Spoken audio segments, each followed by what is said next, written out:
He likes to come in and turn down the NFL Network mic. There's usually three mics. The home podium, there's always three mics. The NFL Network is in the middle. And then there's two Patriots mics that are Oker's company, which is sponsored. So he can't very well shove those off the dais, but he does turn them down. So when you hear that, that's the noise you hear. He hit, in this case, he actually took the NFL mic flag microphone off the holder stanchion and threw it down on the podium. So that's what you heard. So he comes in and he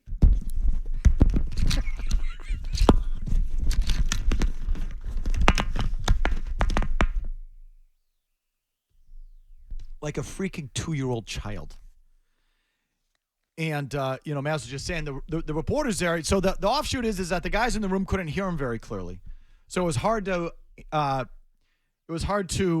ask him follow-up questions because you don't know what he just said. Mm-hmm. Yeah, how do you counter when you can't hear what the hell he just said? So that's part of it with Bill, I guess, but he really wants to show the NFL. Yeah, right.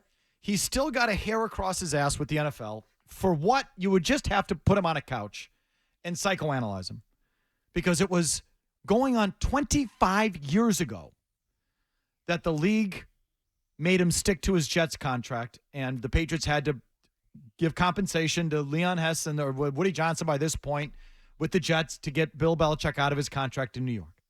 And that went to arbitration. It wasn't just the league. It went to court, if my memory serves.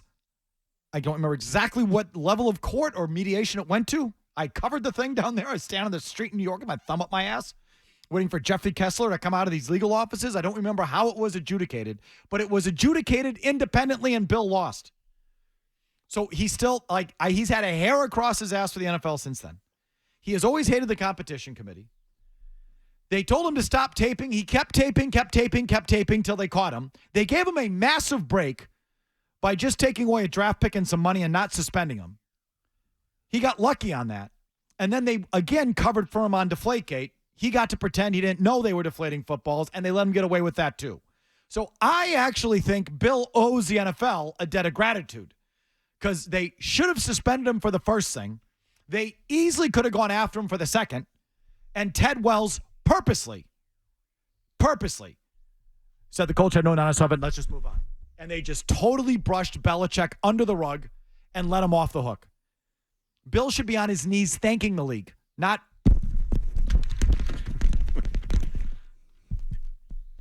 big freaking baby. That's your football team, dude. That has nothing to do with the NFL. But yet he's still going to scratch that itch about the NFL, and who the hell knows what his problem is. I'd say the NFL's done I think he's done pretty well by the NFL. It's afforded him a pretty good life. Call me crazy.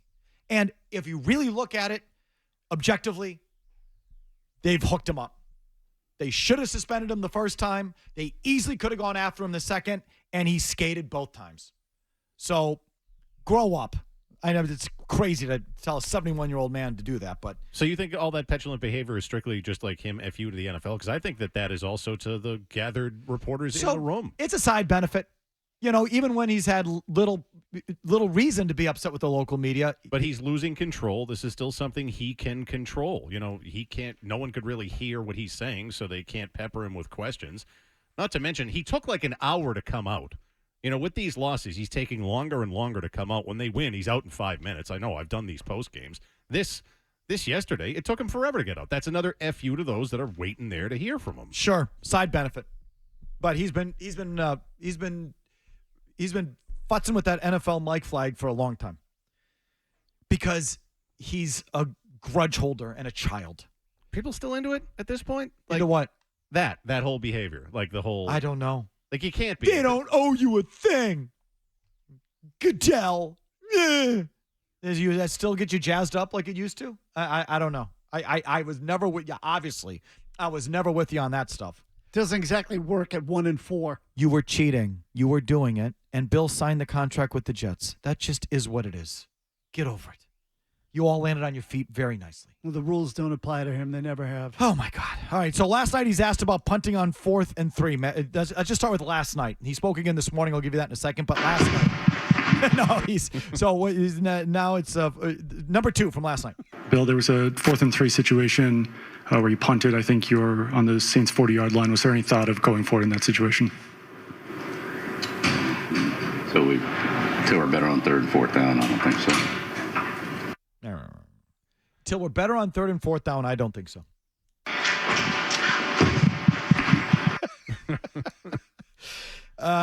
Phil Perry got into him, number 3 from last night on the slow starts. Bill, you mentioned the slow start. What has been contributing to those for you guys over the course of the season here? Turnovers, touchdowns.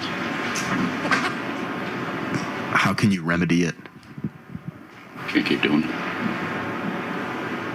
What's the transcript say? I can't even make that out. Can't keep doing it. Can't keep doing it. What do you attribute to the slow start? Can't keep doing it. Can't keep doing it. And the first answer was turnover. Turnovers, touchdowns. Turnovers and touchdowns. How about Mike Reese, number 4? How concerned are you that your message isn't getting through to the players? We'll keep working on it. How strongly do you have to consider changes personnel-wise? We'll do what we think's best. Ugh. I mean, look, just listen to how clear Reese is, right? Like, How concerned are you that your message isn't getting through to the players? And then Bill. We'll keep working on it.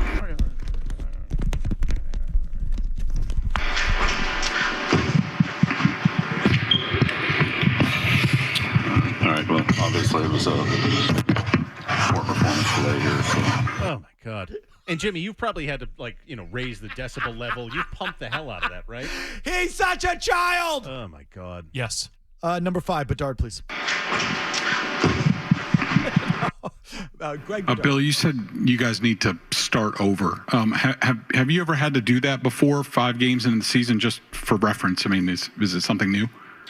Yeah, I've done it before. What does that entail, starting over? Starting over. Oh, wow. I don't know. Sorry. oh yeah, no, it was Special. downright. Oh yeah, it was special yesterday. Not only were the answers short, they were mumbled into mics that weren't even close. Starting over. Shut up. I don't know. Oh, my God. All right. So then All right, well. today, I gotta try that. I love when Phil Perry gets into him. Yeah, this is good. Oh, my God. So he was asked about 4th and 3 again today, and then Phil followed up. Number 7. Let's just start with that, Jimmy. Hey, Bill, just to follow up on Mike's question about the punt at the Saints 40. You said last night, until you get better on 3rd and 4th down, that wasn't a situation where you want to go for it. But there are low percentage things that the teams do to try to stay in games. So with only so many possessions left at that point, down 24, why not go for it, even if it might have had a low percentage chance at success? Well, I just answered the question, Bill, so sorry if you don't like the answer, but it's the same answer. Oh yeah. I guess it's just, it felt like maybe sort of a desperation mode point in the game. I guess I'm curious why it wasn't, if it wasn't, in your opinion.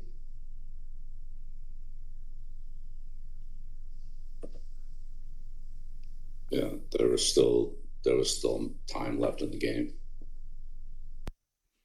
That was it. That's it.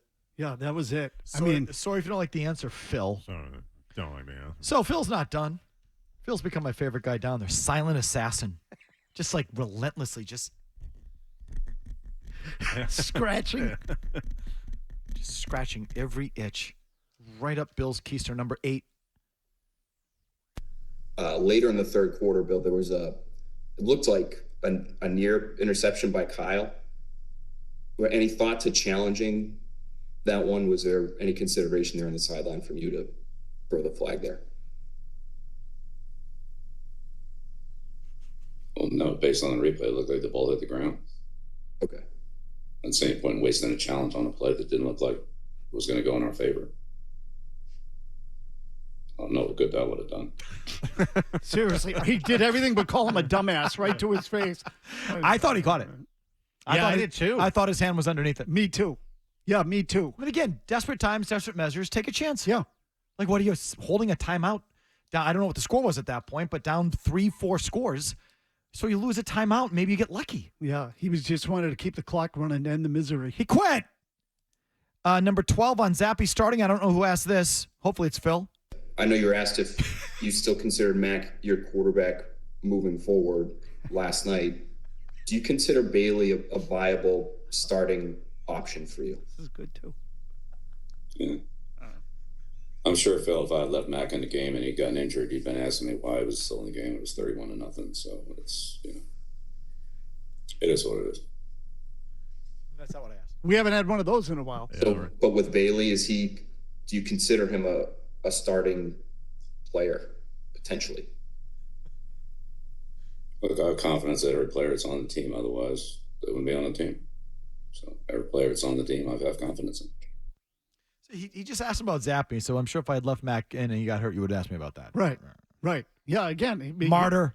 Oh, yeah. Bill the Martyr. Yeah. Well, And then, so this little tag on we're going to play you ended up at the very end. So this was obviously a Zoom call. This was a virtual press conference. So, Stacey, I think that was the last question, or maybe there was one more, but whatever. After the last question, Stacey says, "Okay, thank you," and then Bill says a little something at the very end that the very end of the clip just made it online. And so here's the very, very end. Thank you, Coach. Thanks, everyone.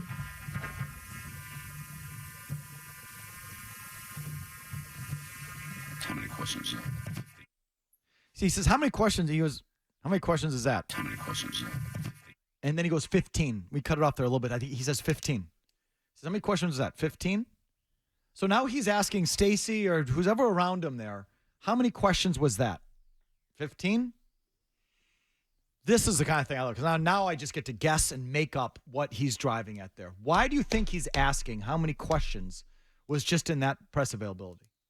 I don't know, but I want to hear your answer. So I'll just give you one. So yeah, go. So, for example, again, I'm just totally making it up, but this is fun.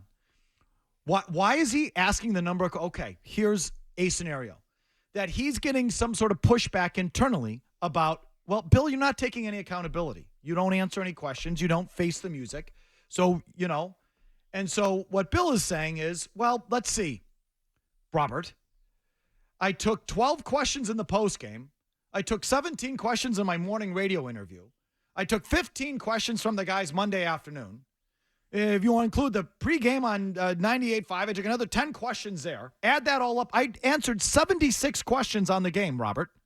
What do you want me to do? I don't know. And that sound like him? Yeah, totally. Why? Or was 15 just the number of Phil Perry questions?